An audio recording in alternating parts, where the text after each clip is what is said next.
welcome to Protective Diet Education, and we're making oil-free naan, garlic naan on a protective diet. Keep your active dry yeast in the freezer. It will keep it fresh years past the expiration. And I just put it into a repurposed jar so it's handy for me, and I like to keep my 1/4 teaspoon in the jar so it's always handy because that's what we use most. And put my yeast in, my flour, my salt, my yogurt's going in. And while I'm filling up my yogurt, I'm turning on my hot water on my tap because that's what we're using for this recipe.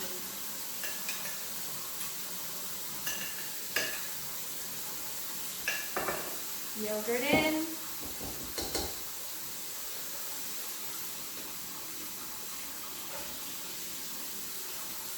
Hot water in.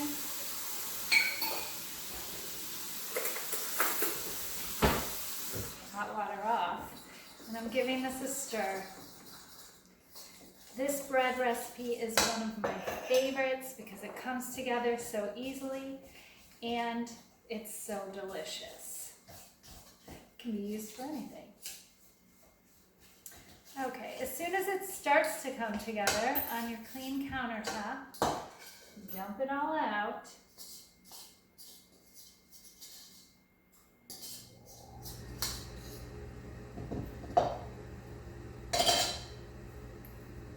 And we're going to knead this together.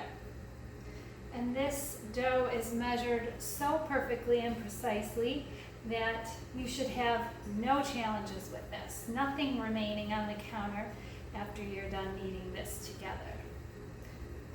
Pick up all the little dry bits with your dough ball because dough sticks to dough. So if your hands tend to get all sticky and doughy, rinse them off because dough sticks to dough. So if you have dough stuck to your hands, you're going to have more dough sticking to your hands. Just keep working it until it's like Play-Doh, like a nice soft dough, which only takes maybe a minute or two.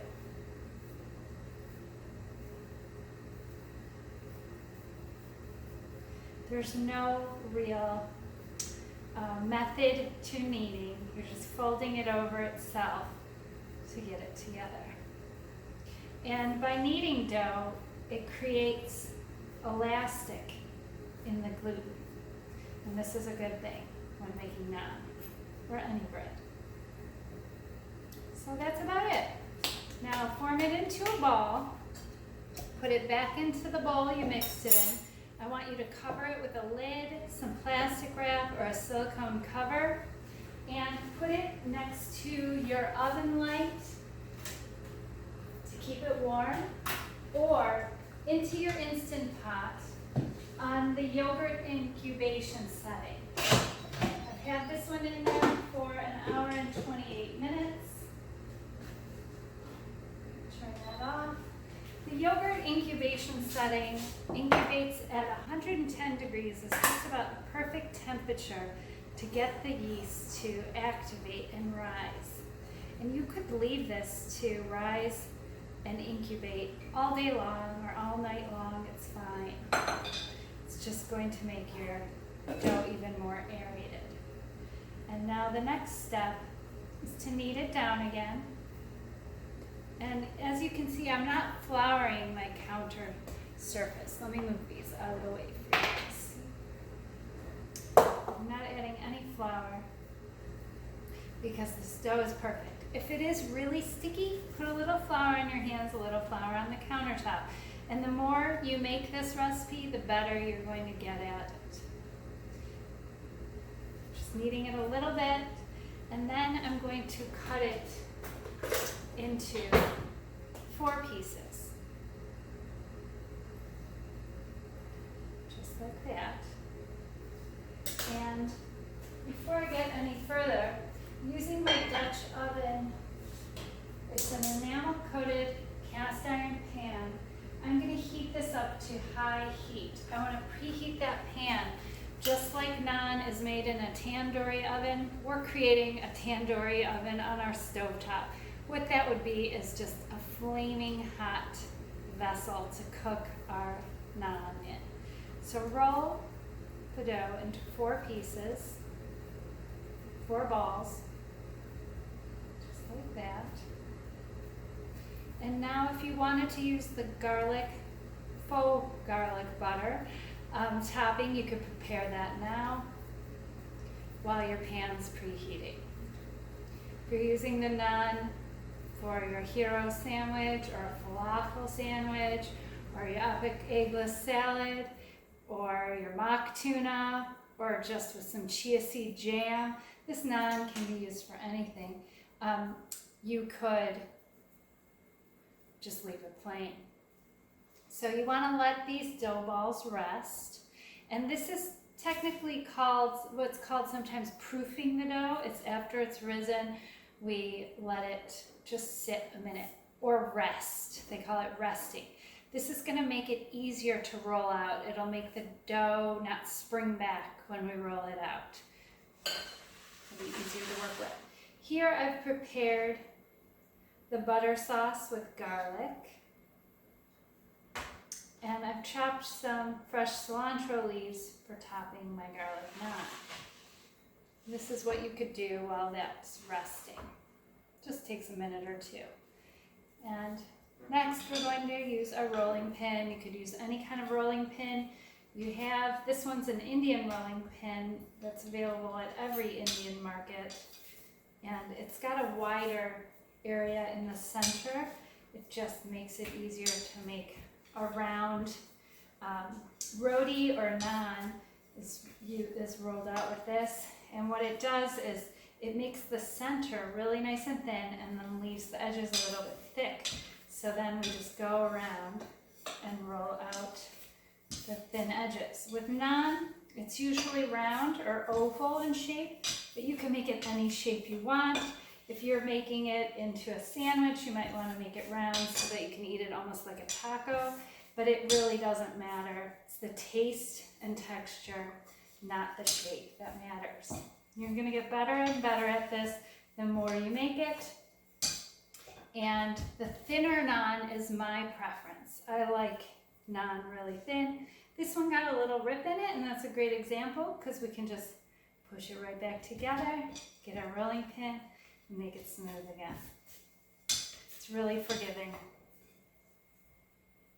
And I'm just going to set this aside. I'm going to roll a few of these out at a time, and this is what I recommend when you're first getting started making this bread. You might want to roll them all out before you start cooking because they cook in 1 minute per naan. So 30 seconds per side. You don't have to set a timer, but if you want to the first time you're doing it, if you've got a really hot Dutch oven, it will work out that way.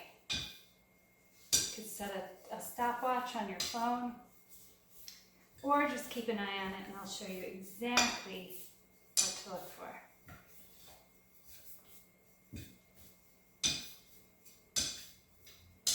You can lift it up, move it over. You could flour your counter surface or your rolling pin, but for me, I find a little bit of tackiness with the dough on my counter is beneficial because it keeps it in one place. If you put too much flour underneath the dough, as you roll it, it's going to slide away. So this really works out for me. And I like to keep whatever side is down on the counter as I'm rolling down. I just lift it to see, is it thin enough for me? Could I go a little thinner? That is up to you. You might like it thicker than I do. To each their own. Okay, I've got 2 rolled out, so I'm ready to drop one in. And this pan is very hot, and the way you can tell if it's really hot is if you drop a little water into it, but I can see the pan smoking hot. And just carefully drop it in. You want to get it in so it's a single layer, and get some tongs so you'll be able to pick it up. And you can see how it's bubbling. This is what we're going for. When they slap the dough into the side of a tandoori oven, the whole naan puffs out, and then it drops down and it falls into the coals, which then pick up a little bit of char. And we're going to get some of that when we're cooking this at such a high heat. alive without the oil, without the ghee, without the butter, but still have that same look and texture. And this is ready to flip. I'm just going to puff up a little bit on the other side. 30 seconds a side is about perfect.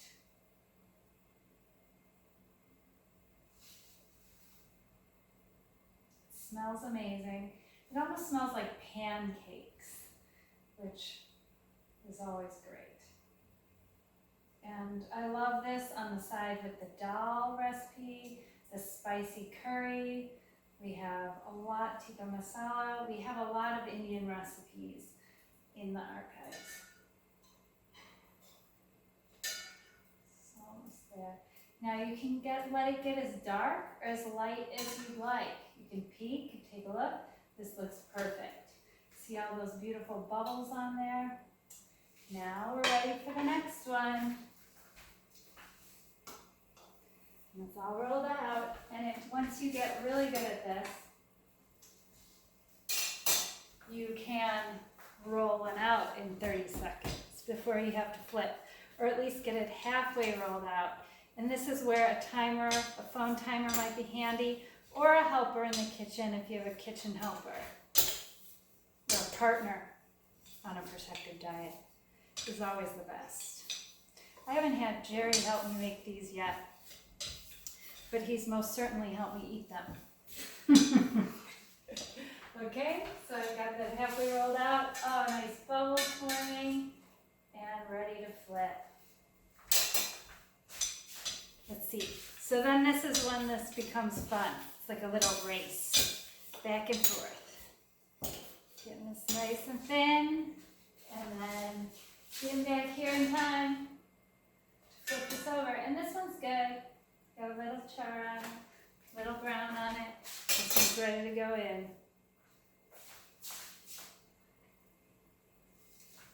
There we go. Last one to roll out. These are a lot of fun to make. Once you learn how simple this recipe is, you're going to have a really good time making these. And fresh bread, oh my gosh, like this, it's just like, it just makes everything come together. You could put simple things like vegetables and French onion dip, or vegetables and hot sauce in there, or some hummus, and it's like a meal. Great little wrap to pack in your lunch, or just a little extra starch to stretch a meal if you have a big family. If you're cooking a pasta dish or a rice dish, then you add a roti for each person, and then you can cut back on their main dish. So bread was, I think, originally intended for, with meals, was to fill you up, stretch a dish. So you didn't have to make so much of the main dish to feed an entire family. Okay? And you see how fast this is. One right after the other, boom, boom, boom. Nothing to it.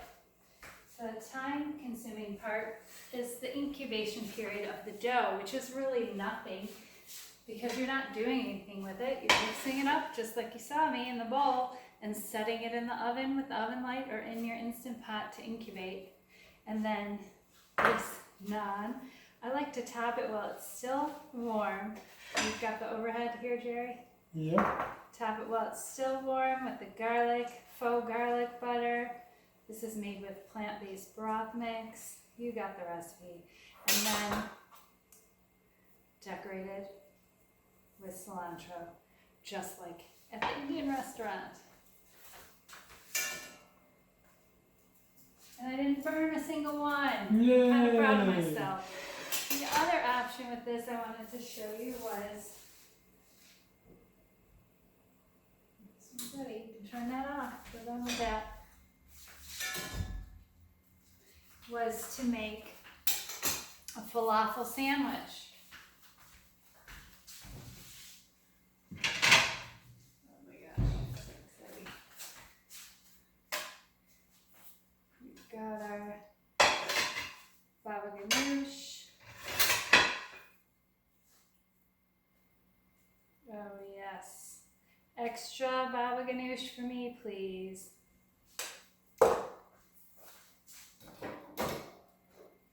And we've got our falafel, and you just kind of crumble the falafel.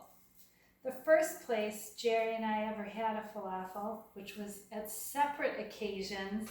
I had my first falafel here in San Diego, and Jerry had his first falafel here in San Diego. He was in California. Oh, in Petaluma. In California. So here in San Diego, we have a nice Middle Eastern community. Oh, you don't have to put cilantro on your falafel sandwich, but I do. It's not traditional. Hot sauce is. So I'm using my probiotic pepper sauce. And then you could add tomatoes and cucumbers, onions.